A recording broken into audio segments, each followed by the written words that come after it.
So about 2-3 weeks ago, I felt the Lord tell me that we were going to be done with the Close Encounters of the Jesus Kind series. That's a series we had been doing for like 2 months since mid-January. And honestly, I felt a little like anxious about that because I thought, man, we're on a roll with this. Like, I have some predictability. I love the flow of all of it. And then I just felt the Lord say, you know what?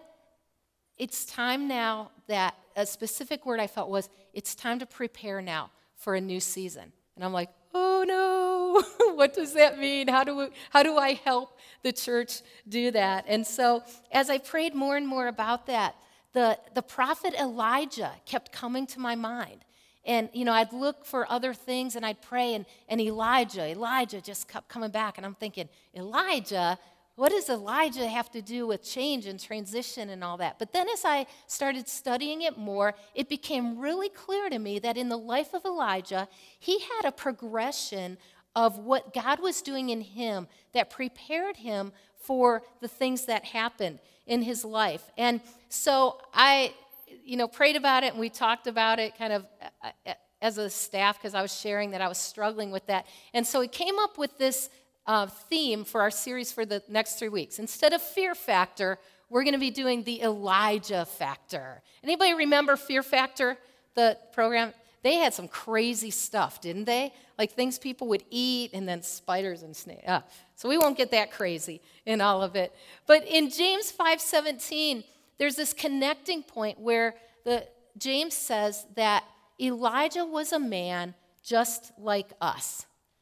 And that was all in the context of prayer and what God did, or Elijah, as he prayed. But I thought that was neat, that it was a confirmation to me that Elijah was a man just like us. So the things that Elijah did and the way that he faced his fears and uncertainty that was ahead may be a model for us as well. So that's what we're going to do. We're going to do that for the next 3 weeks, and then we're going to be at Palm Sunday, and Pastor Josh is going to take the reins at that point. And in these 3 weeks, it felt like today was a day that we start with the premise of, let me make sure I get this right, that in order to move forward, it's important to acknowledge and celebrate where we have been. Sometimes in life, I think of our life as a story. In fact, in Fuel House Youth these weeks, we've been talking about your epic, your awesome story of your life. And that things happen and then a chapter's done and then you start a new chapter. But sometimes in our lives, I think we move on from our chapters sometimes too quickly. It's like, okay, that's done, I'm moving on to the next one. And so I felt like today that there's some examples that Elijah had in his life that would make us stop and look and reflect upon the goodness of the Lord in our lives. What a way to honor the Lord than by saying to him, thank you. Like I see that as an important thing in my life that you helped form me in. Way to honor because of his graciousness and his blessing to us. And so the way that I want to do that is I want us to think about some of these points I'm going to bring in the next few minutes about being rocks. That as we're building a foundation, there's certain things that happen in our life that where we see the Lord work, that's a rock that gives a foundation for the things that he wants to do in us and through us. So if you would turn to 1 Kings 17, we're going to look at our first rock. And then we're going to bring it all back together at the end with what these rocks mean. So we need to meet Elijah. Elijah is the prophet. And in 1 Kings 17:1, it says, now Elijah, who was from Tishbe in Gilead, told King Ahab, as surely as the Lord, the God of Israel lives, the God I serve, there will be no dew or rain during the next few years until I give the word. So 1 Kings 17:1. This is the first time we ever even hear Elijah's name in the Bible, which is kind of different because if you think about how the Bible introduces prophets and different people that are in the story, usually it'll say so-and-so who was begot by so-and-so who was from this area, but Elijah doesn't come out that way. Here's Elijah, and he's confronting King Ahab. So we know that Elijah was a prophet. His name actually means, my God is Yahweh. So even as he was named as a child, there was a belief that he had in God. And it says that he's from Tishbe in Gilead, which as I studied that is just a mountainous, rugged desert land in Israel. And in some of the commentaries, it essentially says that he was from nowhere. So here's this guy that comes out of nowhere and is confronting King Ahab. So let's learn something about King Ahab. In 1 Kings 16:30, it lists, well, in the chapters leading up to that, it lists all the kings of Israel. And there were some really bad, evil kings that were in Israel. But this is what it says about Ahab. Ahab did evil in the sight of the Lord more than all who were before him. I mean, they were sacrificing children. They were doing terrible things to the children and the women and how they were just taking over other lands and tribes and all that. And Ahab was worse than any of those. But here's this nobody coming out of nowhere, and he confronts King Ahab. And he says, there's not going to be any dew or rain during the next few years until I give the word. So I'm going to say that first rock that Elijah shows us is he had a lot of confidence. So if you're taking notes and you want to fill that in, Elijah was a man with great confidence. He heard the word of the Lord, and he went and he proclaimed it. Now, if Elijah was a man just like us, then I want you to think about what is there in Elijah's life that I can connect to my life? So when is it that you have heard something from the Lord and you had confidence to go and speak it? Okay, kind of keep that in mind. You might want to write a little note next to that. Philippians 4:13 says, I can do all things through Christ who strengthens me. When have you had that confidence? Maybe you didn't go confront an evil king, but maybe the Lord had you confront another situation or another person. So our first rock is confidence. Let's move on to number 2, the second rock. And this is Elijah's move from the spotlight to the nightlight. And in context, he's just proclaimed this, great, okay, this is how it's going to be to Ahab. And then the Lord tells him to leave. It's kind of strange, isn't it? Here's what it says. 17:2-6. Then the Lord said to Elijah, go to the east and hide by Kerith Brook, near where it enters the Jordan River. Drink from the brook and eat what the ravens bring you, for I have commanded them to bring you food. So Elijah did as the Lord told him and camped beside Kerith Brook, east of the Jordan. The ravens brought him bread and meat each morning and evening, and he drank from the brook. But after a while, the brook dried up, for there was no rainfall anywhere in the land. So he makes this bold prediction about no rain, and then God sends him to this brook all by himself. But what's interesting during this season of his life is that the Lord took care of him. That it was a season of, and this is your next rock, trust. Think about the times in your life where you had nothing or nobody else to depend on. That the only thing you had was you had to trust God. Maybe it was a financial situation you were going through. Maybe it was a relational. I love the testimony that Margie gave this morning, that she just had to trust God because there was nothing that she could do about it, that God had to intervene. Where has it been in your life where the pressure's on, just like Elijah, the pressure was on him, but God provided for him, he gave him the provision, he protected him, and he prepared him to trust because he knew what was ahead for him. So far we've got rocks of confidence and we've got rocks of trust. And then the brook dries up. Now, God had complete control over this brook. Okay, it didn't just dry up. There must have been a reason why it dried up, and that was because God wanted him to move on. So God moves him on to a town called Zarephath because he had more in store for him. And what God had in store for him in Zarephath is there was a widow that needed help. And so he sent him up north through Galilee into Zarephath so he would meet this widow. And I want to go ahead and read that portion of Scripture because I think it's a great story. So we're going to start in 1 Kings 17:8. So Then the word of the Lord came to him, "Go at once to Zarephath in the region of Sidon and stay there. I have directed a widow there to supply you with food."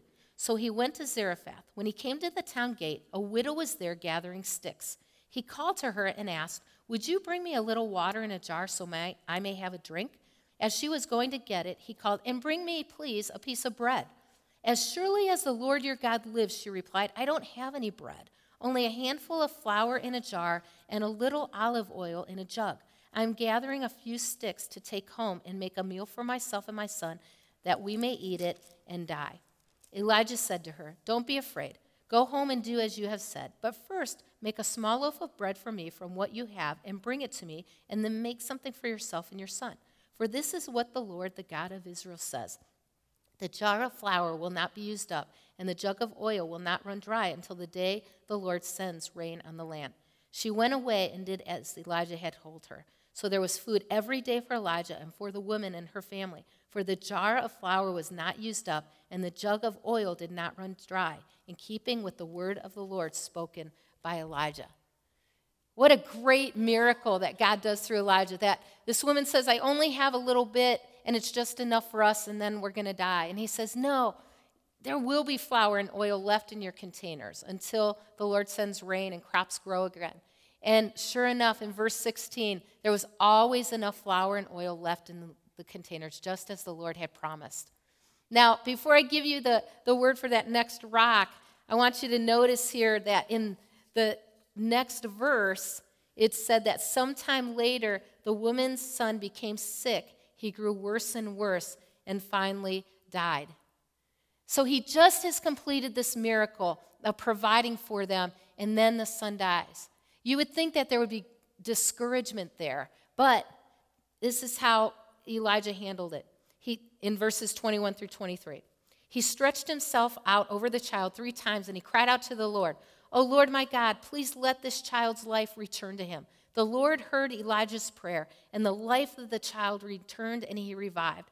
Then Elijah brought him down from the upper room and gave him to his mother. "Look," he said, "your son is alive." I think what God was doing for Elijah is he was filling his tank, his faith tank. And I want to call that courageous faith. That was courageous faith that Elijah displayed, believing not only that God was going to provide through the drought for this woman and her son, but also when the son died, he had that faith to go up and lay on top of him and pray, and God ended up reviving him and healing him. I think about that in my own life, that there's been a progression of faith for me, that there's been situations that I've encountered, and maybe it required a little bit of faith, and I've seen the Lord come through on it. And then comes the next thing, which is more of a challenge. And because I've seen God work that first time, then I believe for more faith and more and more and more, because God's continually getting us ready for our next assignment, for the next battle, for the next victory that he has in store for us. So far on our rocks, we've got the rock of confidence. When is it that you know beyond a shadow of a doubt God's called you to do something and you've done it? There's the rock of trust, that you've been in a situation where the only thing that you can rely on is the Lord to provide for you, and he has. And then the third one is courageous faith. Where have you had to step out in faith and believe that God was going to come through, that he was going to work in you and he was going to work through you? And then that brings us to the most climactic battle that we probably know Elijah about more than anything else, and that was the battle between the prophets of Baal versus Elijah. And they encounter each other on Mount Carmel. And what has happened is Elijah's been away for 3 years, and now God says it's time. It's time for the epic battle to take place. And the way that they were going to do this is kind of a battle of the gods. Elijah said to the prophets of Baal, "If you think your God is so strong, then let's put a sacrifice on here and see if your God will send fire down and burn up the sacrifice." And so that was the challenge for them. And then if it didn't work for them, then we're going to see if my God will do that. So instead of us reading that through, we're going to put a video up on the screen. But what I want you to do is I want you to imagine that you're in the midst of where this battle is taking place. And so it begins. Two men find themselves at an impasse, Elijah and Ahab. A question is then asked, is that you, the source of Israel's trouble? At which point Elijah's rebuttal, sorry, don't mean to burst your bubble, but we're in jeopardy, no daily double, because as it now stands, you have forsaken the Lord's commands, so consider this plan. Once and for all, let's figure out what's harmful. Grab all your prophets, meet me at Mount Carmel. Tell a friend, tell a neighbor, how long between two opinions will you waver? The Lord or Baal, heaven or hell? Let the true God prevail. Listen close, here's the rules. We'll assemble two bulls, lay them on wood pine. Fire would be a good sign. You call your God, I'll call mine. So the prophets of Baal, fresh from the table of Jezebel, began to prepare their sacrifice. With sword and knife, they hacked that bull into pieces. These prophets yelling at the top of their lungs, let the name of their God leap off their lips and trail off their tongues. It felt like the beating of drums. Knowing that what they were doing was in vain, Elijah had to wait patiently to call on God's name. So the prophets prophesied from morning till noon, awaiting for a fire from the heavens to consume, but there was none. There was only the beating of the drum. And Elijah had to wait while these prophets danced, knowing that in due time he would be given his chance and the battle would be won. But for now, the beating of the drum.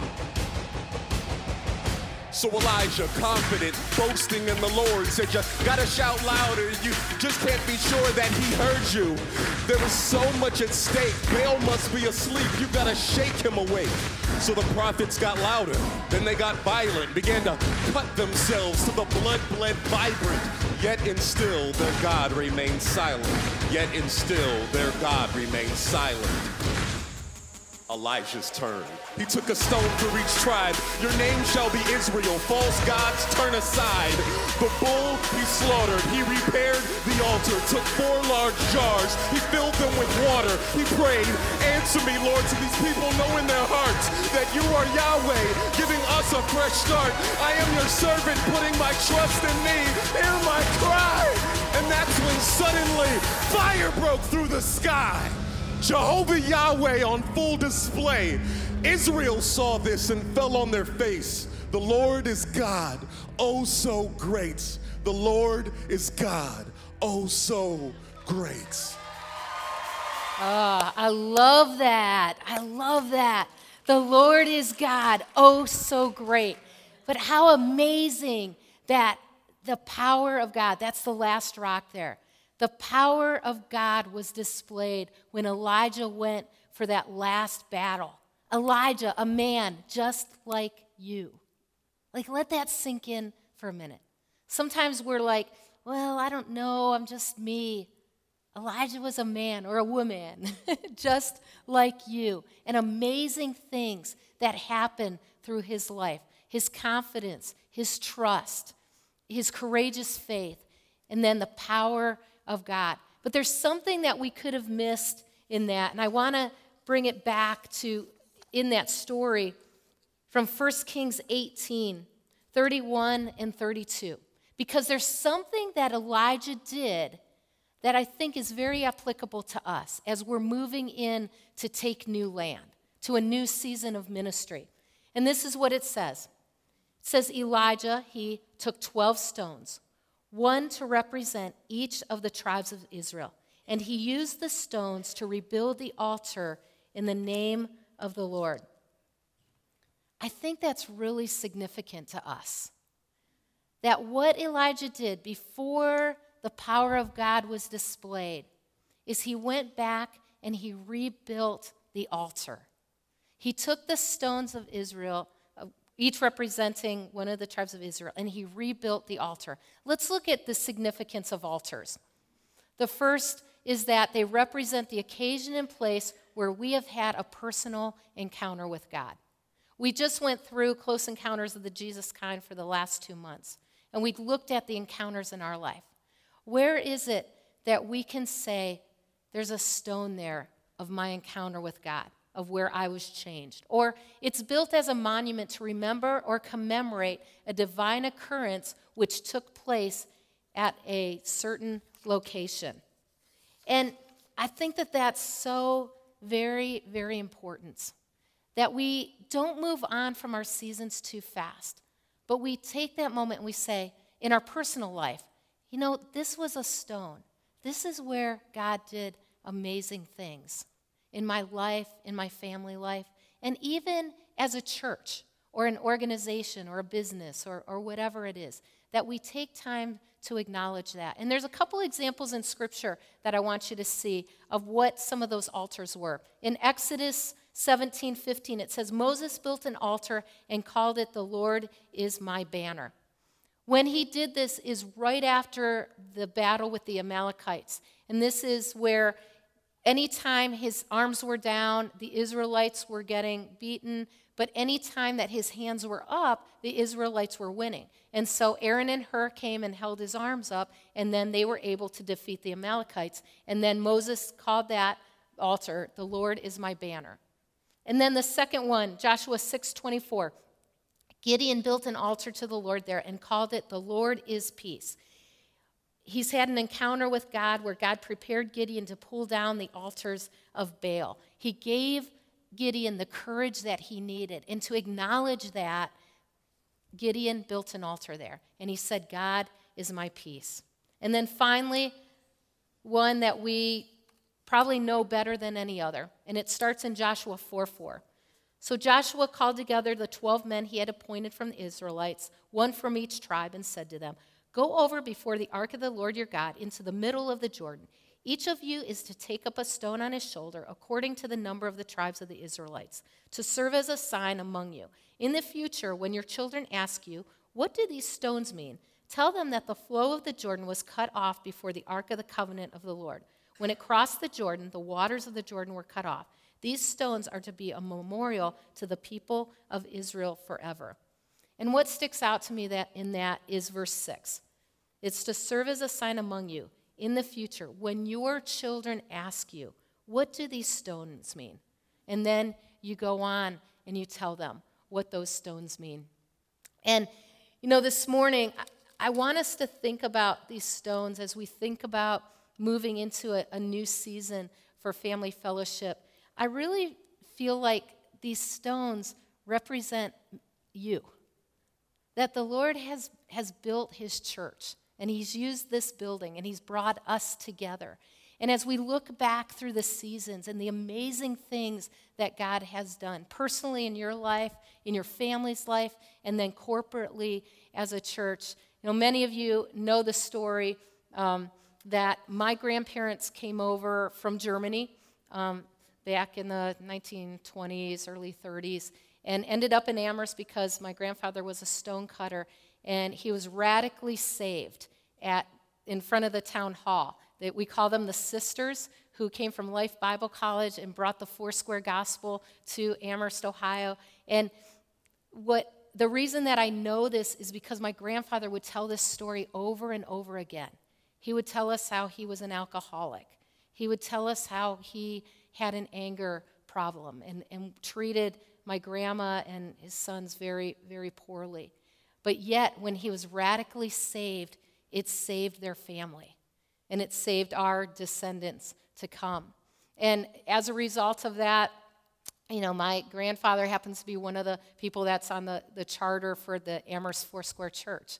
But how would I have known that? Because we look back and we remember the stories.